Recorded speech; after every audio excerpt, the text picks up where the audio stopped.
Hello, Browse. We're back with Tamar from 1924 by Robinson Jeffers. We're in part 6. I think this is the fourth segment of part 6. Tamar awoke out of her dream and heard old Ginny saying, "Dear sister, Helen, kiss me as you kissed David. I was watching under a rock. He took your clothes off and you kissed him so hard and hard. I love you too, Helen. You hardly ever kiss me." Tamar lay rigid, breathless to listen to her. It was well known in the house that under the shell of imbecility, speech and a spirit, however subdued, existed still. There were waking flashes, and more often she talked in sleep and proved her dreams were made out of clear memories, childhood sights, and girlhood fancies. Before the shadow had fallen, so Tamar, craving food for passion, listened to her and heard, "Why are you cross, Helen? I won't peek if you'd rather I didn't. Darling Helen, I love him too. I'd let him play with me the way he does with you if he wanted to. And Lily and Stella hate me as much as they hate you." All she said after that was so mumbled that Tamar could not hear it, could only hear the mumble and old Aunt Stella's nasal sleep, and the sea murmuring. When the mumbled voice was quiet, it seemed to Tamar a strange thing was preparing.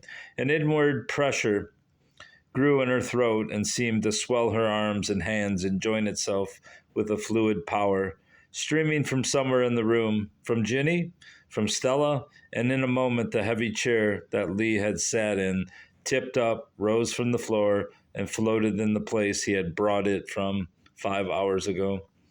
The power was then relaxed, and Tamar could breathe and speak. She awaked old Stella, and trembling told her what she had seen, who laughed and answered vaguely so that Tamar wondered whether she was still asleep, and let her burrow in her bed again and sleep. Later that night, Tamar too slept, but shudderingly in snatches for fear of dreaming. A night like years, in the gray of morning, a horse screamed from the stable yard, and Tamar heard the thud of hoofs lashing out and timbers splintering, and 2 or 3 horses, broken loose, galloped about the grounds of the house. She heard men calling, and downstairs Lee in a loud, angry tone saying, "Someone's pitched the sawbuck and the woodpile into the horse corral." Then Tamar thought the same power moved his chair in the room. My hatred, disturbing the house because I failed to burn it. I must be quiet and quiet and quiet and keep the serving spirits of my hid hatred quiet until my time serves too. Helen, you shadow were never served so handily. Stella had awakened, and Tamar, asking for a drink of water, she waddled to fetch it and met Lee at the door. "Oh, Lee," she said, "that noise, whatever has happened?" I don't know. Some fool has pitched the whole woodpile into the horse corral. Is Tamar awake? I want to see Tamar." He entered the room as Stella left it. Old withered Aunt Ginny sat up in her bed saying, "David, David," but Lee kneeling at Tamar's bedside. "Oh, Tamar, Tamar," the old man's outdoors tottering after the horses, "so I can see you a minute. Oh, why didn't you tell me, Tamar? I'd have taken you up in my arms and carried you to the end of the world. How it's turned sour," she thought. I'd have been glad of this yesterday," and she clenched her fingernails into her palms under the bed covers, saying, "Tell you what? What have they told you?" she asked, while a white sidelong smile. "People are always lying. Tamar, that we, oh, I've lived hell 4 or 5 days now." "You look well enough," she answered. "Put yours by mine," laying her white, lean, and somewhat twitching hand on the counterpane. "Mine used to manage a bridle as well as yours, and now look at them. I don't suppose you want me now, but it doesn't matter. You used to come to my bed with something else than pity. Convenient, wasn't it? Not having to ride to Monterey?" He answered, frowning. "However much you hurt me, I am very glad, too, that all the joys and memories of a love as great and as forbidden as ours are nothing to you, or worse than nothing, because I have to go away 2 days from now and stay till the war's over, and you are married and father is dead. I've promised him never to see him again, never to see his face. He didn't ask it because he thinks his book told him I'm to be killed. That's a foolishness. But makes your peace with him and thank God for that, what his book told him. So here's the secret. I wasn't strong enough yesterday to hear. I thought maybe you meant to kill yourself. Thanks, Tamar. The old man thinks I don't need to. Oh, you beast, she said. You runaway dog. I wish you joy of your dirty French women you want instead of me. Take it, take it. Old people in their dotage gabble the truth. You won't live long. What can I say, Tamar? I'm sorry, I'm sorry, I'm sorry, but go away, she said, and if you'll come again tonight, maybe I'll tell you mine, my secret.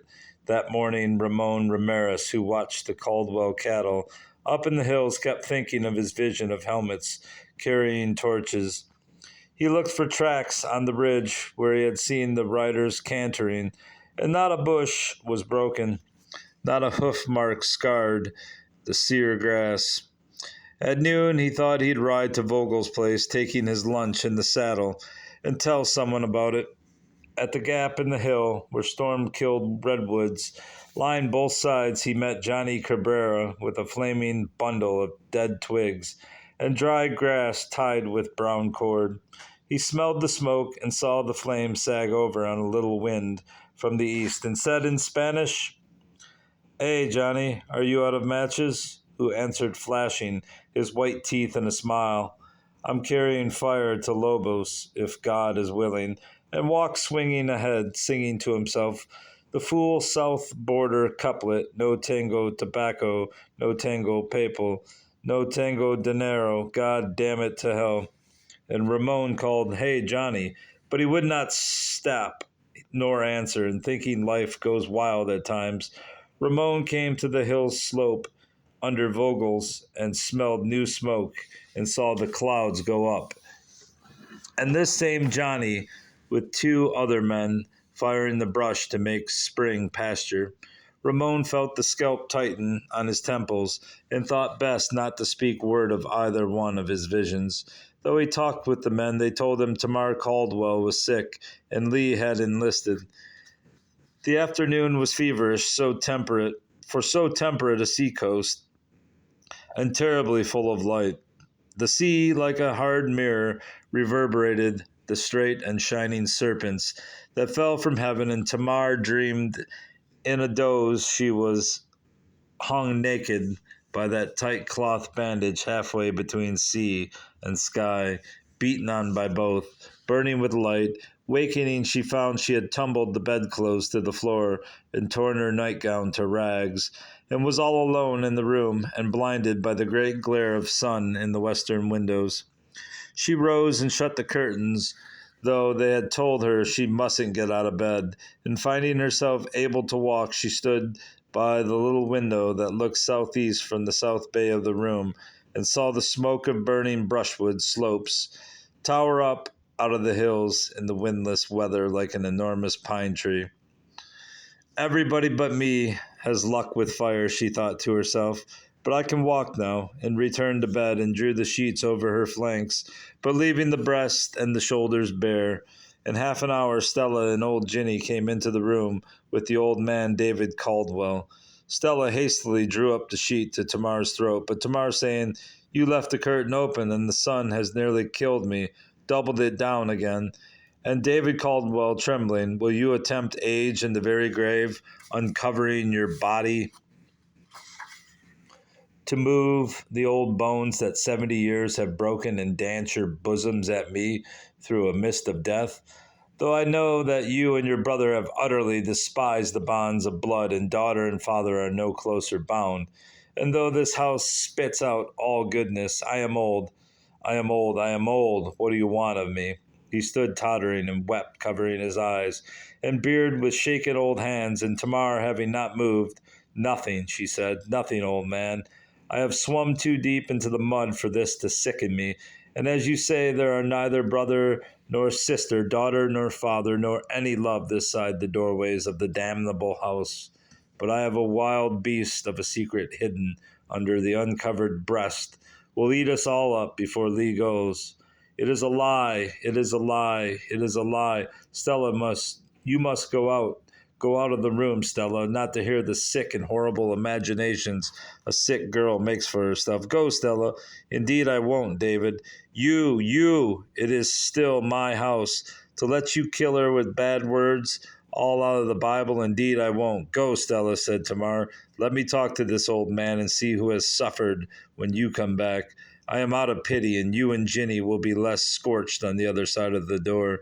After a third refusal, the old woman went, leading her charge. And Tamar, you thought it was your house?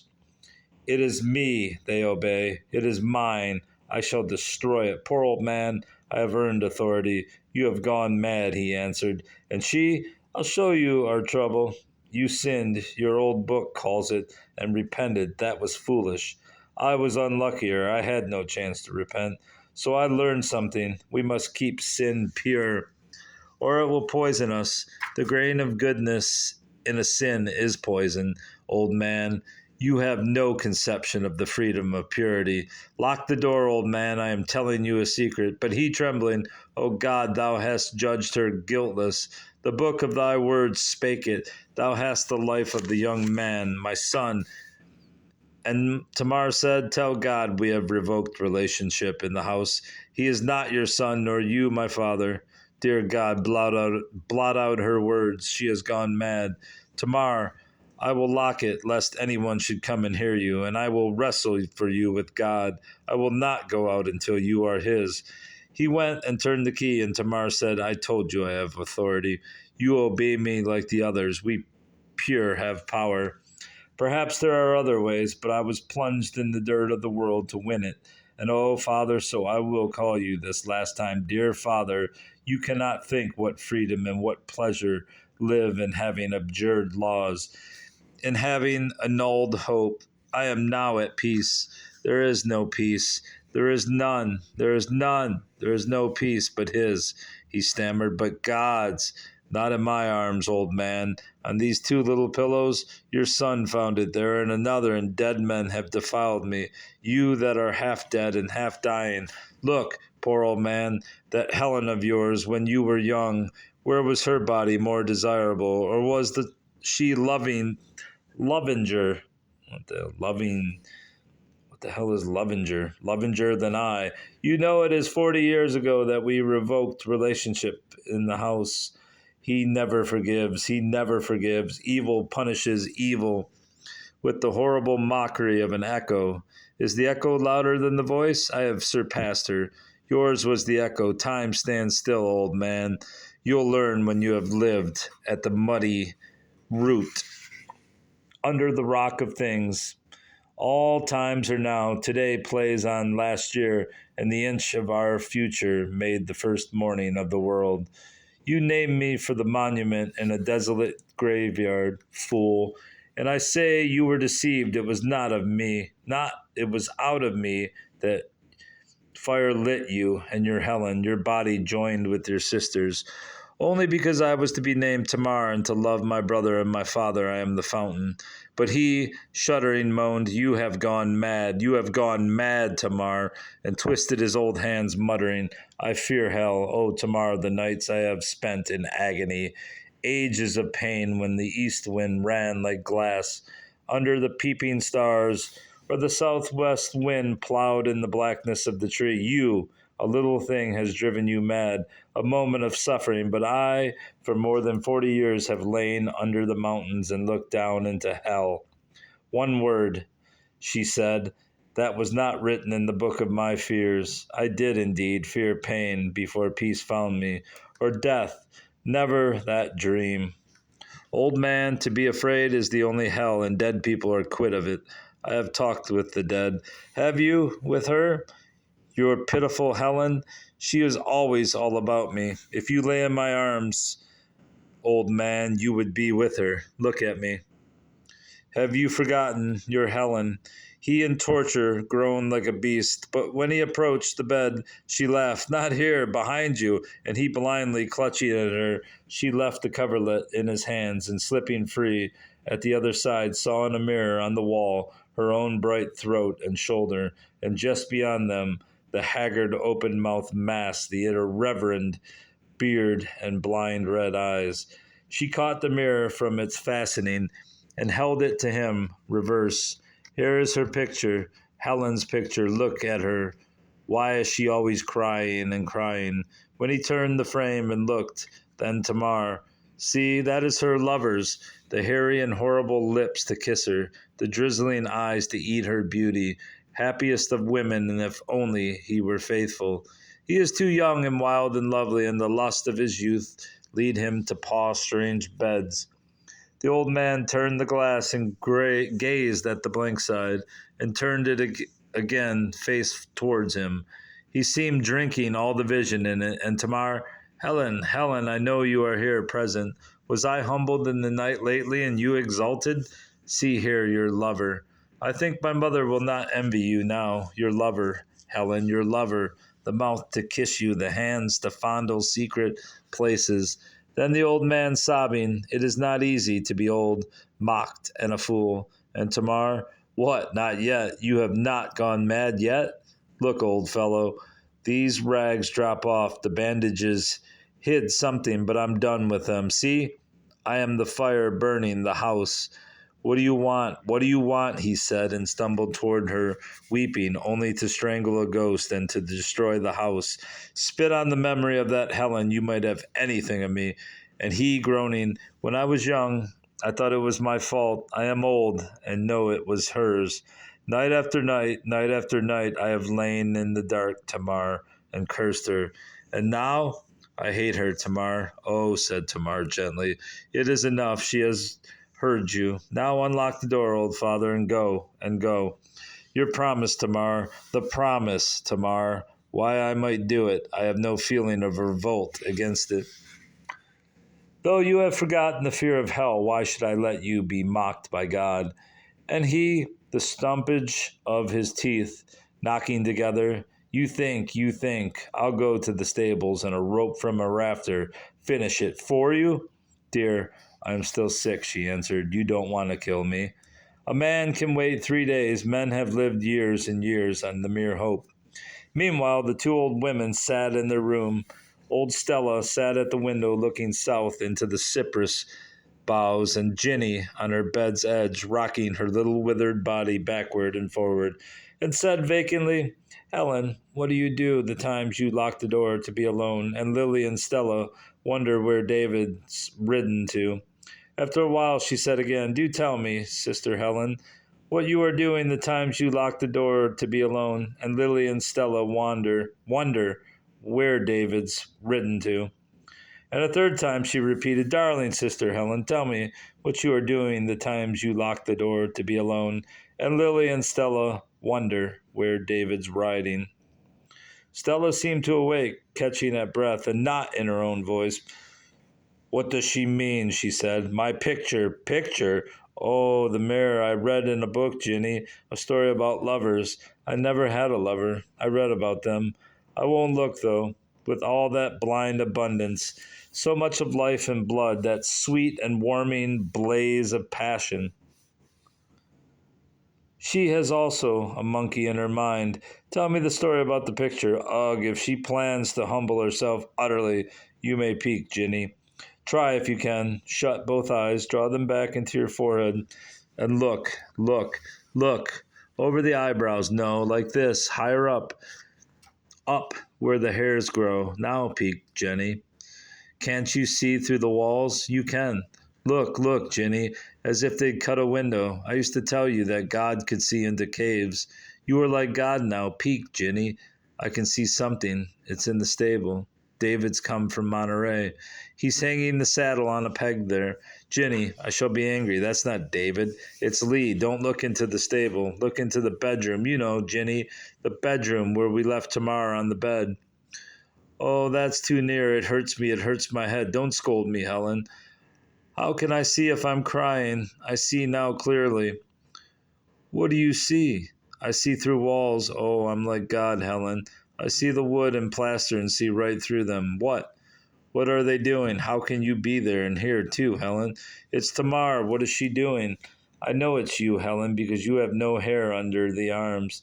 I see the blue veins under the arms. Well, if it's me, what is she doing? Is she on the bed? What is she saying? She is on fire, Helen. She has white fire all around you instead of clothes. And that is why you are laughing with so pale a face. Does she let him do whatever he wants to Ginny? He says that he hates somebody, and then you laughed for he had a rope around his throat a moment. The beard stuck out over it. Oh, Ginny, it wasn't I that laughed. It was that Tamar, she has brought him for nothing. She and her mother both to have him, the old hollow fool. What do they want him for, Helen? To plug a chink, Ginny, in the horrible vanity of women? Lee's come home. Now I could punish her. She's past hurting. Are they huddled together, Ginny? What, not yet? Not yet? You asked for the key, but when he held it, you ran away from him. What do I want? What do I want? It is frightful to be dead. What do I, without power and no body or face? To kill her? Kill her? There's no hell, and curse God for it. That was a pleasant passage. I hope it cheered you up. That's all. Goodbye, bruvs. Goodbye.